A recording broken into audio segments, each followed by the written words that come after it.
Hey guys, Jim Prusak here at the Pain PT, and today we're going to talk about setting boundaries, and we're going to start with setting boundaries to your symptoms.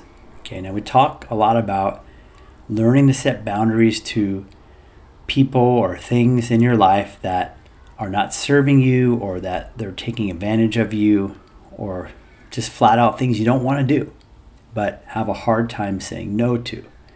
Now, one of the things that we can look at in people with these chronic symptoms that I see a lot of, and I see what Dr. Sarna saw in his patients, is that we have very common personality traits, very common traits in us that people display. And one of them is this really hard time setting boundaries. And so when we talk about setting boundaries to your symptoms, this is just the beginning of being able to set boundaries to other things in your life. Okay, so to set a boundary, you have to basically be coming from a place of empowerment and a place of communicating and saying what you want, saying what you mean, okay, and then holding that line or holding the boundary. So once you set a boundary, it's like a line here, is that you're holding this against whatever it is that's trying to cross your boundary or cross your line. And you're staying on the other side, holding your own, okay? And this is very healthy. This is very good. This is something we need to do to heal and to also avoid having future episodes of potential symptoms or being taken advantage of or feeling more resentment or basically disempowering ourselves, feeling bad. Okay, so we need to learn to set boundaries. So it starts with your symptoms. So we're going to talk about that today. So one of the things you want to do, and this aligns with the prefrontal cortex and amygdala, is if we want to draw a line here right down the middle, and this is a boundary, and I want you guys to stay on this side of the boundary, okay? And this is the prefrontal cortex side. The other side of this boundary or wall or dividing line is your limbic brain, all right? And when you're staying on the prefrontal cortex side, what you're doing is setting a boundary to the limbic brain or boundary to the symptoms, meaning you're not going to let them cross over the boundary. Just like a person, you're going to, when you say no, you mean no, and you're going to hold that. Now, think about a symptom in the same way you set a boundary to a person is when you're not used to doing that, which a lot of people with these conditions are not, you'll be tested.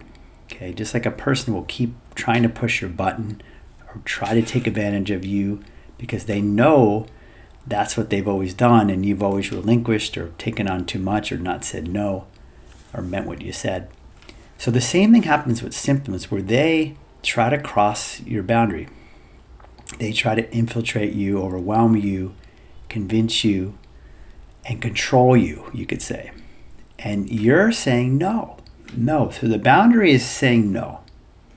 It's saying no to symptoms.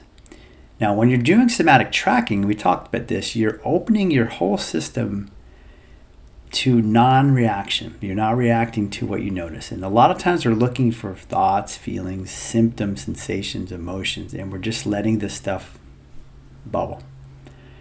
But this is different, guys. This is how you want to be practicing during the day again. It's another piece of this responding part of the puzzle where you're setting a boundary to your symptoms. And you're staying on one side of that boundary again, okay? You're staying over here in your prefrontal cortex and responding to the limbic brain reactions that are trying to cross the boundary and affect you and grab your attention and want to infiltrate you and take over, overwhelm you, amygdala hijack. And you're saying no, no. I love that word, N-O. One of the most powerful words in the human language is N-O, no. And when used in a very positive way, that's setting a boundary that says no. I'm not going to let you come in. No, there's no problem. No, you're overreacting, brain. No, there's no evidence for this. No, I'm not going to believe this thought. No, I'm not going to let the anxiety stop me. No, N-O. So guys, you need to set a boundary to your pain. It feels different in your brain when you come from an empowered place that can stand up and face the symptoms. And don't let the symptoms infiltrate you through the symptom itself, through the associated thoughts or feelings. Okay, so we're setting a boundary to this, which is a firmness, a toughness, a thick as possible boundary. If you can set a nuclear reactor wall to it, it's going to be a hard time penetrating you. And now that's, the thicker your wall, the thicker your boundary is essentially your confidence and your belief in this, that this is TMS. This is just my brain. This is not going to control me.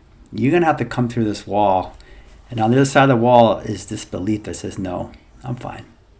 Do whatever the heck you want. You're not going to control me. Even if you try to get through this wall, I'm still not going to be affected by you.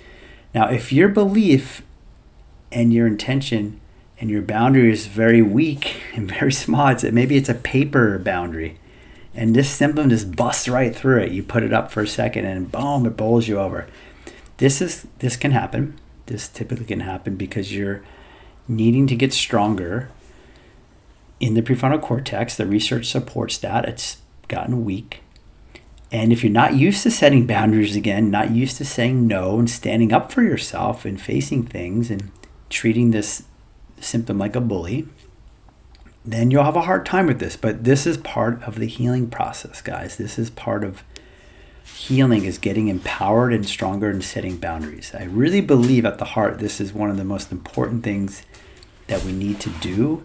It's one of the things that most people with these chronic symptoms don't do. They have a hard time doing, is being strong, empowered, active, saying no, expressing their emotions, telling people what they want, not being taken advantage of, not being a victim, being in control.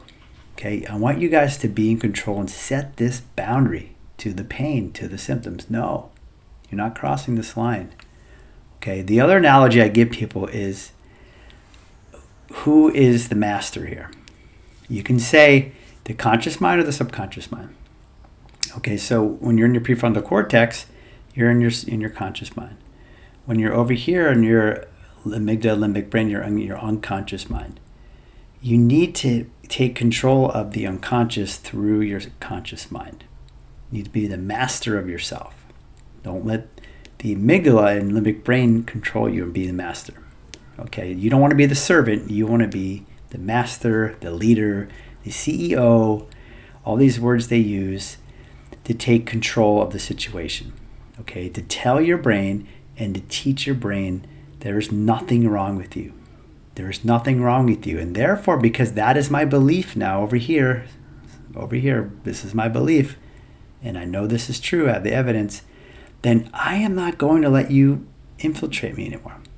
I'm building this wall, this boundary that's so thick and so strong and so has so much, you can say fortitude in it, that it's not going to penetrate me. I can talk it down. I can stop it.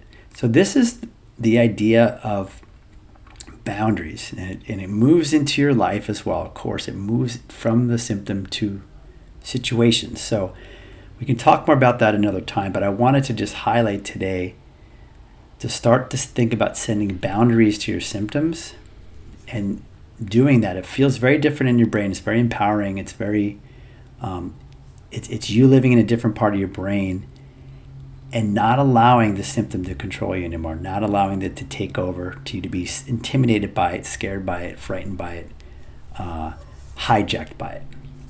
Okay, guys, let's start setting boundaries. We want to do that in our life, but we want to start with the symptom, okay, each and every day. Talk to you guys later.